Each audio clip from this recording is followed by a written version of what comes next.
Ciudades Invisibles. Dayana Barrales, Tomás Baroli, Martín Delgado, Stephanie Creer, Nicolás Iglesias, Miranda. Hablamos de política, religión y otras yerbas. Los dioses están locos, manteniendo encendida la llama de la esperanza, la fe y la resistencia. Tú nos dices que debemos sentar. Martín Delgado Cultelli, ¿cómo le va? Bueno, saludos Fernanda y saludos a toda la audiencia de la radio. Igual decir que no hace tanto que no pasó mucho tiempo desde la última vez que intervine, porque no sé si se acuerda cuando el programa que hicimos sobre reconocimiento del genocidio indígena y el pedido de perdón del Papa Francisco. Tiene razón, cuando tiene razón. Lo que pasa es que ahí estamos con Nico Iglesias. Igual, en esta oportunidad no vamos a hablar del Papa Francisco ni de todos los cambios que se vienen sucediendo dentro de la Iglesia Católica. Podríamos hacer un programa específico sobre el tema del Opus Dei, cómo queda el Opus Dei ahora, pero el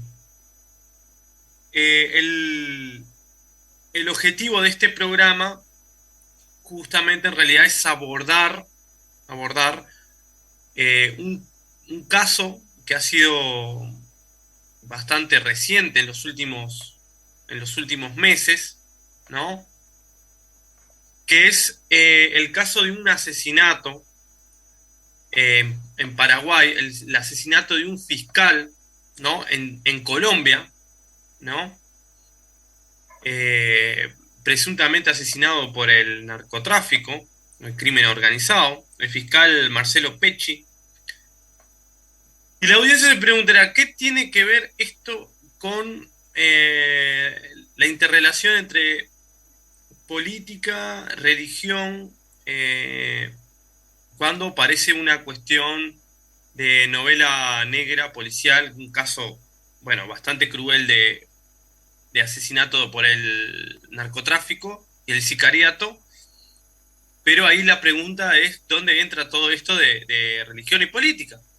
Y bueno, parece ser que este fiscal paraguayo estaba investigando una red de lavado de dinero y tráfico de drogas que involucraba a pastores de Paraguay y a pastores que se proyectaban políticamente de la mano con el Partido Colorado de Paraguay, ¿no? Que es el partido de gobierno, ¿no? El histórico partido oficialista paraguayo. Entonces un poco queríamos abordar eso. Sabemos que es una noticia que no trascendió mucho acá en Uruguay, no llegó mucho esa noticia, más allá de que al parecer también habría ciertos vínculos con algunos uruguayos, ¿no? En toda esta mega causa contra el narcotráfico. Y entonces, bueno, queríamos entrevistar a un periodista, a un colega, a un periodista paraguayo, para que nos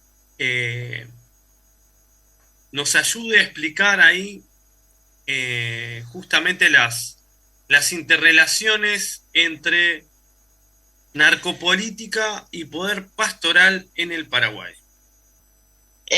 La verdad que yo no sabía que había pastores involucrados en todo este tema. Es un tema que ha tenido cierta trascendencia en Uruguay porque estamos de alguna manera involucrados, pero contanos un poco esto de los pastores, porque la verdad que esa cola de la noticia acá no había llegado. Sí, parece que en toda esta mega causa, por ejemplo, ha estado involucrado un tal pastor José Infran, apodado ya en medios de prensa paraguayos como el pastor narco, ¿no? Y vinculado a una iglesia evangélica con una posición antiderechos, bueno, muy, muy fuerte, ¿no? Combatieron mucho el tema de justamente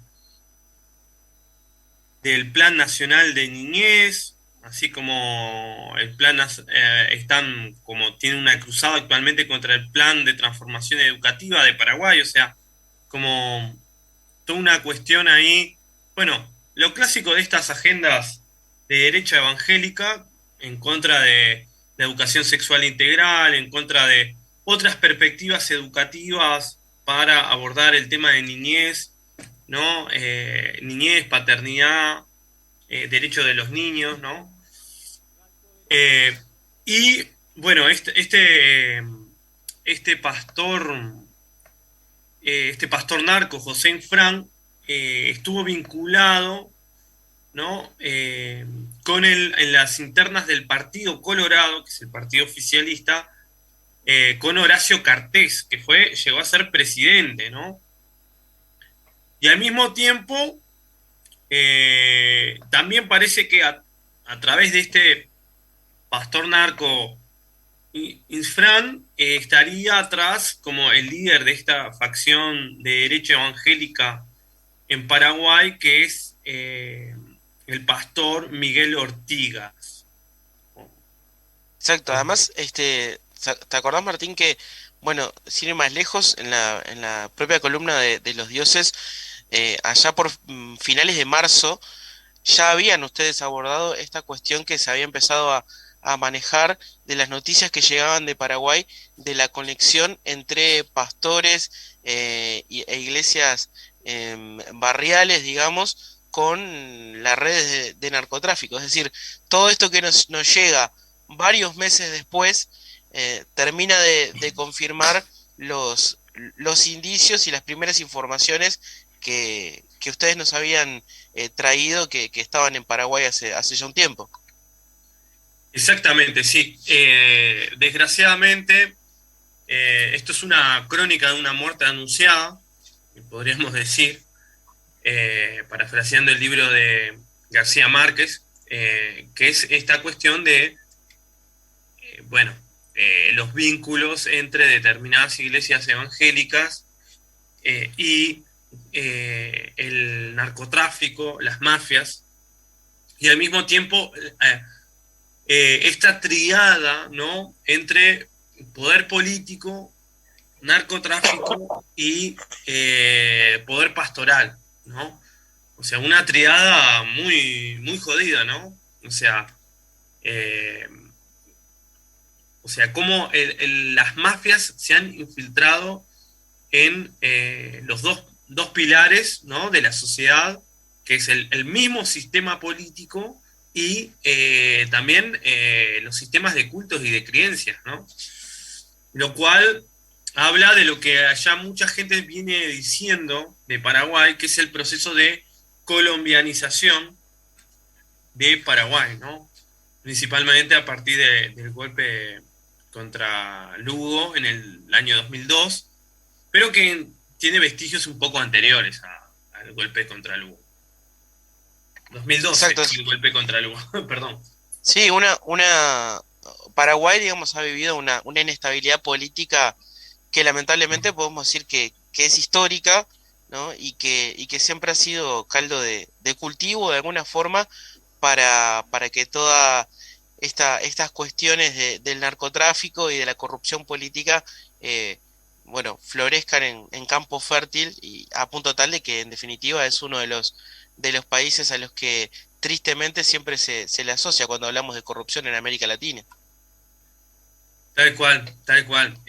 Sí, justamente ese es un país que, siendo de los más próximos al Uruguay, es el que está deviniendo más fuertemente en este proceso que ya en Centroamérica y Colombia tiene muchos más años, que es el tema de justamente de cómo las redes de narcotráfico y de sicariato permean casi toda la estructura social, ¿no? Política, religiosa, barrial, social. En Centroamérica y Colombia tiene muchos más años, pero más hacia acá, hacia el sur, el país que está sufriendo ese flagelo es Paraguay, ¿no? Y ahí también la pregunta que nosotros nos tenemos que hacer de acá de Uruguay es de los vínculos de los uruguayos, porque recordemos que hay muchísimos uruguayos que van a invertir a Paraguay. Pedro Bordaberry, por ejemplo, que es un político uruguayo, es un gran inversionista en Paraguay, así como, por ejemplo, gente vinculada con el movimiento Un Solo Uruguay, también eran inversionistas, tenían inversiones en tierras en Paraguay, ¿no? Por eso siempre en el movimiento Un Solo Uruguay comparaban Uruguay con Paraguay. Entonces también ahí viene la pregunta, ¿no? O sea, si Paraguay desgraciadamente está deviniendo en un proceso de narcopolítica y de narcopastoral, ¿no? Y de permeado de las mafias en toda la estructura social, bueno, ¿qué relación tienen los uruguayos que van a invertir a Paraguay con todo este tramado de redes delictivas que permean en casi toda la estructura social, ¿no? ¿Qué vínculos tendrán los uruguayos, no? Exactamente. Tenemos a Nico también para sumarse, a Nico Iglesias de los Dioses, aunque bueno, ahora no lo estamos viendo. Evidentemente tuvo algún problema en la conexión, que lo tenemos para sumarse a la conversación, como decíamos, para abordar un poco sobre estas noticias que están vinculadas con temas que venimos hablando hace bastante tiempo, pero que bueno, a la luz de los hechos que surgieron en los últimos días, de las implicancias de el Estado uruguayo también, ¿no? Esta cuestión tan poco transparente de cómo se ha manejado con referentes del narcotráfico en Paraguay.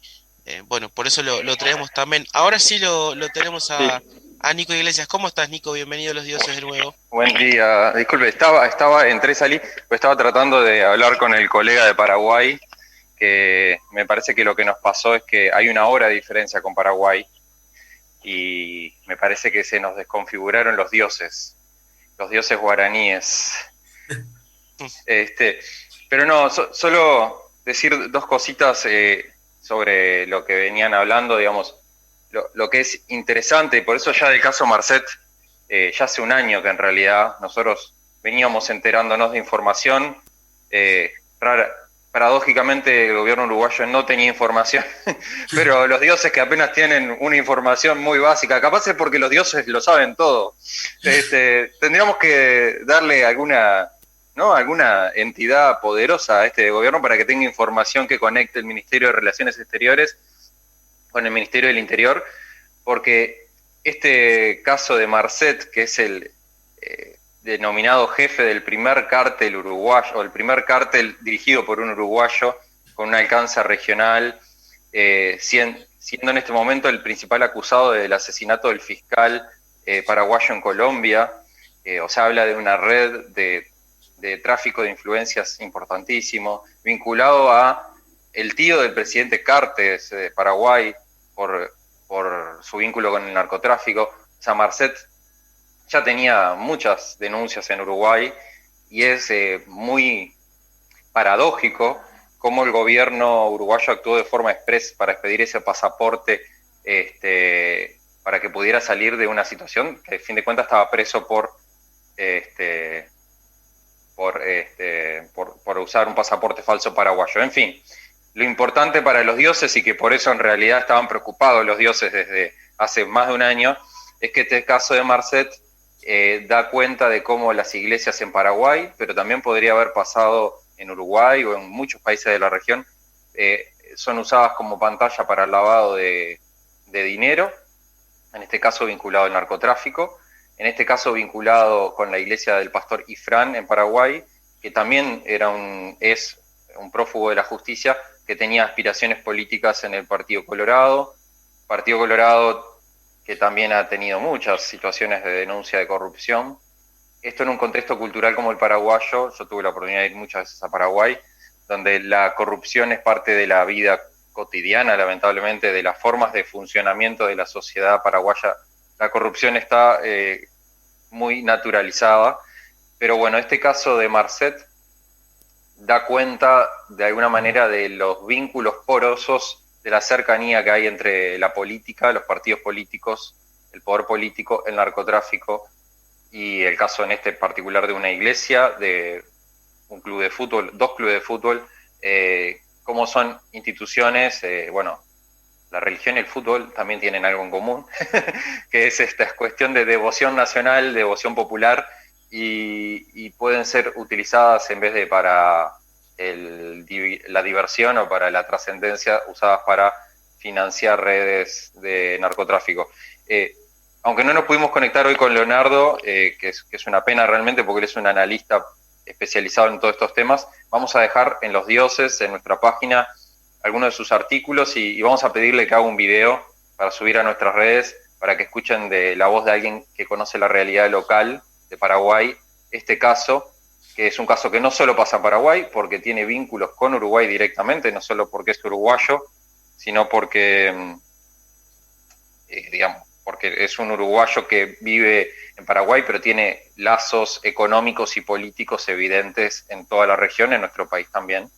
El abogado Alejandro Balbi, un abogado muy conocido en nuestro medio, es el que le transmitió el pasaporte express.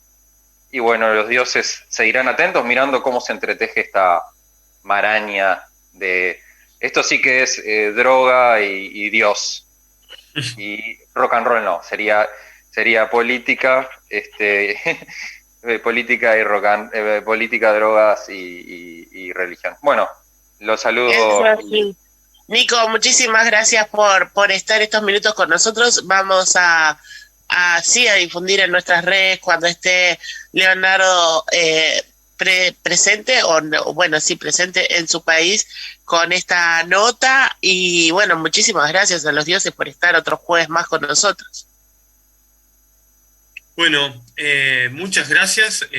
Yo creo que para finalizar, decir que bueno, muchas veces, por ejemplo, en esta se habla mucho o hay cierto discurso público que trata de hacer hincapié o trata de hacer una vinculación a veces entre algunos movimientos sociales y partidos de izquierda con el narcotráfico y las mafias, ¿no? A veces hay un discurso de narcocomunismo, de que existe el flagelo del narcocomunismo en América Latina, pero decir que el narcotráfico no solo existe en movimientos de izquierda o partidos de izquierda, sino en muchos países, en todas las estructuras sociales, y es más, hay países claramente gobernados por la derecha, donde hay partidos de derecha bien consolidados, movimientos conservadores, y están profundamente implicados,